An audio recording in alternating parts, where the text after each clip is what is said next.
ইসরে কামাইল্লা কি দুষ্ট দেখছস? হাসলা না তো, তুমি আসলে আমার বিপদে ফেলছো। আরে আল্লাহ, আপনি তো মানুষকে হাসাতে পারেন আপনার কথা দিয়ে, আপনার অভিনয় দিয়ে। আমি আপনাকে একটা চ্যালেঞ্জ দিচ্ছি, আপনি অভিনয় দিয়ে হোক কথা দিয়ে হোক আপনি আমাকে হাসানোর চেষ্টা করবেন। কঠিন কঠিন, হাসানো কিন্তু অনেক কঠিন জিনিস। আচ্ছা, তোমার সাথে কথা বলতে বলতে হয়ে যাবে নি? না না, আমি তো আপনাকে এখন চ্যালেঞ্জ দিয়েছি, আপনি আমাকে এখন হাসাবেন। অনেক আগে আমি একটা জোক শুনছিলাম, খাওয়া নিয়ে, ওইটা বলি তোমার। আমি জানি না তুমি হাসবা কিনা। একটা লোক প্রচুর খেতে পারে, তখন যাই হোক কিছুদিন পরে তার বিয়ে টিয়ে হলে শ্বশুরবাড়ির লোক শুনলো যে সে 5 কেজি চালের ভাত একসাথে বসে খেতে পারে। যেমন বলে যে শালা টালা এসে বলে, দুলাভাই চলেন একটা ইয়ে করি, মানে একটা আসর করি, একটা অনুষ্ঠান করি, প্যান্ডেল ট্যান্ডেল আপনি খাবেন, দর্শক এসে দেখবে। দর্শক দেখে অবাক হয়ে প্রচুর টিকিট সেল করছে, গেছে। তারপরে কিছুক্ষণ পর বলছে যে এই পাশের গ্রামের লোকজন আসছে দুলাভাই, আবার খাওয়া দাওয়া করেন। খাওয়া শেষ, তারপরে ইয়াল্লাহ এই উপজেলার থেকে লোকজন আসছে, অমুক তমুক আসছে, বলে 1 ঘন্টা সময় দাও। এরকম করে গ্যাপে গ্যাপে কয়েকবার খাওয়ার পরে তারপরে আরেকবার আসছে। আসার পরে বলে যে দুলাভাই আরেকবার যদি খাইতেন, শহর থেকে লোকজন খবর পাইছে আসতেছে। কয় তোমরা কি ফাইজলামি করছো নাকি, পাইছো নাকি মিয়া? আমি বাসায় গিয়া ভাত খাবো না? মানে এতক্ষণ কিন্তু ভাত খাইছে, বুঝছো? হ্যাঁ, হাসলা না তো, শেষ। আমাকে তো আপনি হাসাতে পারেননি। পারলাম না। আরেকটা জোকস কি মনে পড়ছে?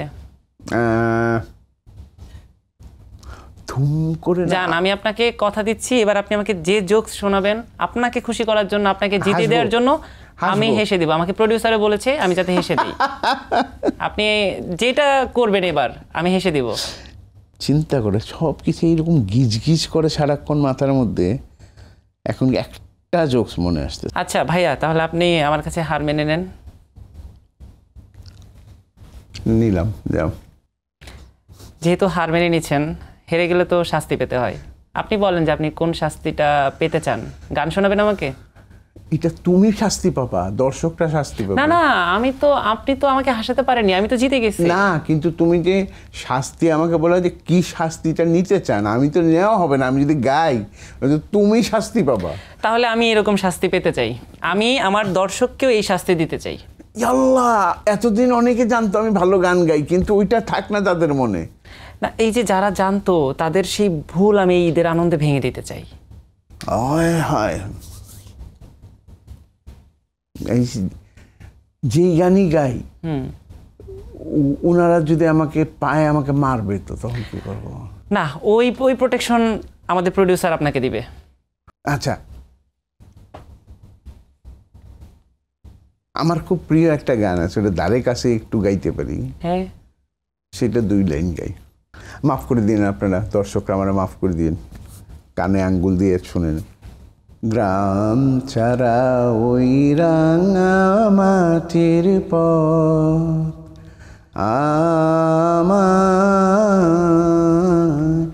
আমার মন ভোলাই রে। আপনি গান গাওয়ার আগে যে ধারণা করেছিলেন দর্শককে নিয়ে, আমার মনে হচ্ছে সেটা আসলেই সত্যি হবে।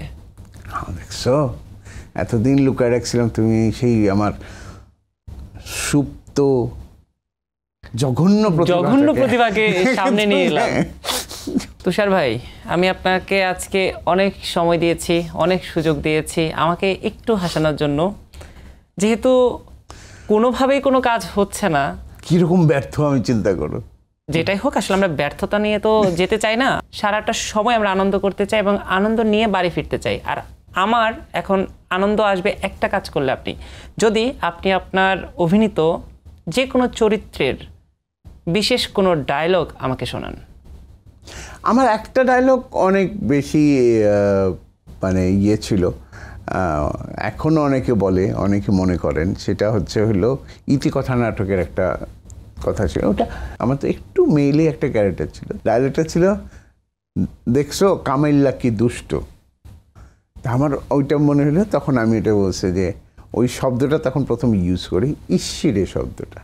তো তখন আমি ইসিরে কামাইল্লা কি দুষ্ট দেখছস দ্যাট ওয়াজ। এবং তারপরে যে ইসিরে শব্দটা হাইরে ক্লিক করলো, আর মানে মানুষজন আমাকে দেখলে তো ইসিরে ভাই ইসলাম আলাইকুম এরকম ছিল। এবং সবচেয়ে মজার আরেকটা ঘটনা ছিল, সেটা হচ্ছিল যে আমাদের যে থার্ড জেন্ডার যারা আছেন ওদের একটা ধারণা ছিল যে অরিজিনালি আমি হলো তাই। হ্যাঁ, ওরা আমাকে একজনে আমার এক বন্ধুর দোকান ছিল, তো ও একদিন এসে আমার বলতেছে যে আমাদের এখানে ওরা তো মাঝে মাঝে যায়, তাহলে এরকম এসে বলছে এই আমাদের নিয়ে বেশি কথাবার্তা বলবা না, আমাদের কিন্তু একজন আছে সে নাটক করে। মানে ওদের ধারণা যে আমি, এবং ওইটাও একটা পাওয়া, বিশাল পাওয়া।